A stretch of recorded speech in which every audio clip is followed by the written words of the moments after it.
Beneath the waves lies a world so alien, most of humanity will never witness it with their own eyes. We call it the Midnight Zone, a stretch of ocean between 3,000 and 9,000 feet below the surface, where light cannot penetrate and where pressure is crushing enough to snap steel.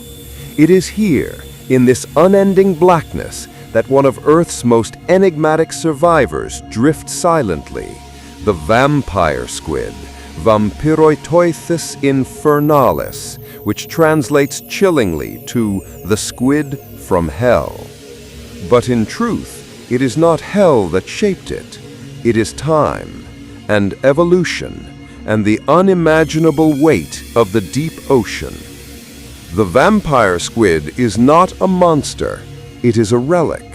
It belongs to a lineage that stretches back more than 300 million years, long before whales, long before dinosaurs, long before the first birds spread their wings. This creature is not the result of recent evolution. It is a survivor of an ancient age, unchanged in form for hundreds of millions of years. To look at the vampire squid is to look back in time. At first glance, its form is unlike anything else. It has a cloak of webbing stretched between its arms, giving it the eerie appearance of wearing a cape. Its body glows with patches of bioluminescence, while its eyes shift from deep red to blue, depending on how light strikes them. It doesn't swim like a predator in pursuit of prey. It hovers, weightless, conserving energy in a world where food is scarce. For in the deep sea, life does not chase, it waits. And the vampire squid has evolved waiting into an art form. Unlike other squid, it does not hunt actively. It does not slash at prey with razor tentacles. Instead, it extends two thin filaments, delicate, nearly invisible, to snatch drifting particles of marine snow. This snow is not snow at all, but the endless rain of organic matter from the surface world above. Dead plankton, fish scales, fecal pellets, fragments of once living things, all drifting downward, falling for months before reaching the abyss. The vampire squid collects this snow, wrapping it into mucus-coated balls, and eats it, a scavenger of darkness, thriving not on conquest, but on patience. And yet, despite this fragile diet, it thrives. The vampire squid has one of the lowest metabolic rates of any cephalopod. Its body is engineered for energy efficiency.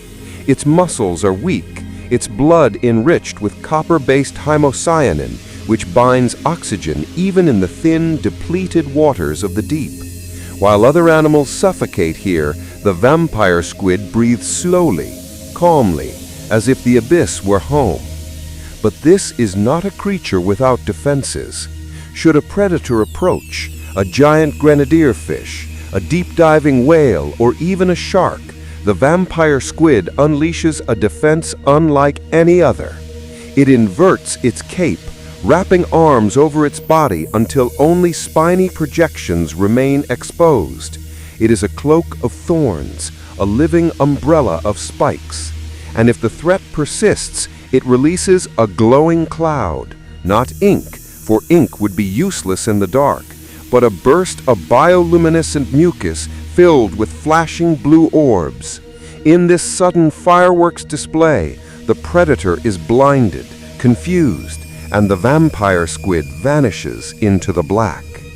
To imagine this strategy is to imagine survival perfected. No chase, no fight, just patience, subtlety, and endurance. In silence, in stillness, it has outlived the tyrants of land and sea. And as humanity pushes deeper into the ocean, drilling, mining, polluting, we must ask, how many other survivors of ancient Earth still drift unseen? How many fragile legacies do we risk destroying before we even know their names? For in the darkness of the midnight zone drifts a reminder that the world is vast, mysterious, and full of creatures older, stranger, and more enduring than us. This is the vampire squid, guardian of the abyss, survivor of extinction, and a living echo of Earth's ancient seas.